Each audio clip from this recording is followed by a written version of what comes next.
يا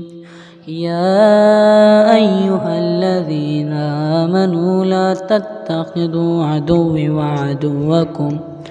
وعدوكم أولياء تلقون إليهم بالمودة وقد كفروا بما جاءكم من الحق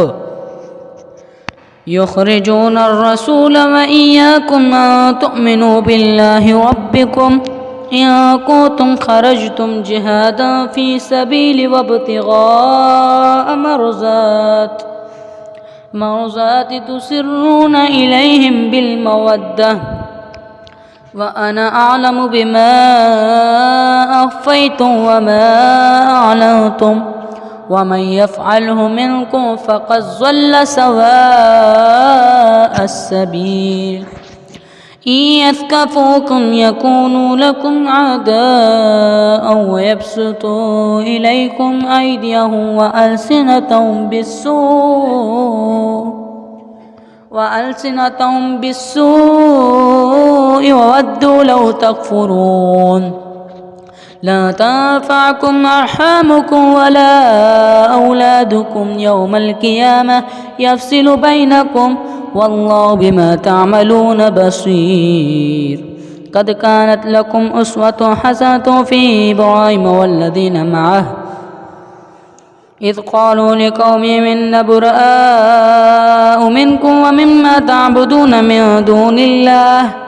كفرنا بكم وبدا بيننا وبينكم العداوة والبغضاء أبدا حتى تؤمنوا بالله وحده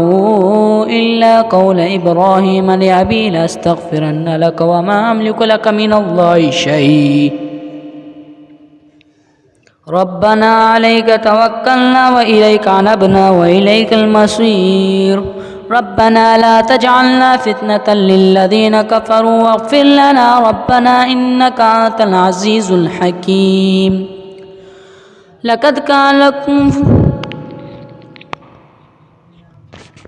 لقد كان لكم فيهم أسوة حسنة لمن كان يرجو الله واليوم الآخر ومن يتول فإن الله هو الغني الحميد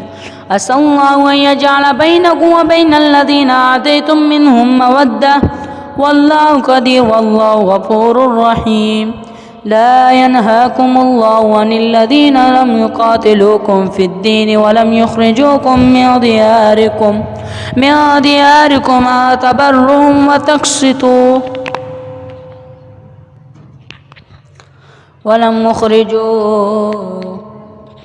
لا ينهاكم الله عن الذين لم يقاتلوكم في الدين ولم يخرجوكم من دياركم أن تبروهم وتقسطوا إليهم إن الله يحب المقسطين إنما ينهاكم الله عن الذين قاتلوكم في الدين وأخرجوكم من دياركم وظاهروا على إخراجكم أن تولوهم ومن يتولهم فأولئك هم الظالمون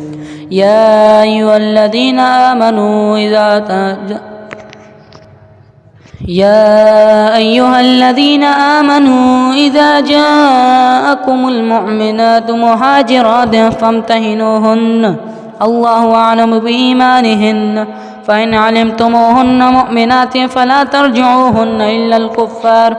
لا هن حل لهم ولا هم يحلون لهن وآتوهم ما أنفقوا ولا جناح عليكم أن تنكحوهن إذا آتيتموهن أجورهن ولا تمسكوا باسم الكوافر واسألوا ما أنفقتم وليسألوا ما أنفقوا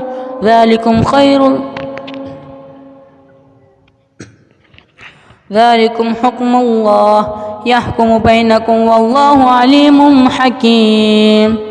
وإن فاتكم شيء من أزواجكم إلى الكفار فعاقبتم فآتوا الذين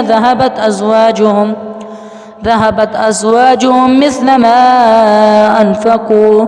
واتقوا الله الذي أنتم به مؤمنون يا أيها النبي إذا جاءك المؤمنات يبايعنك على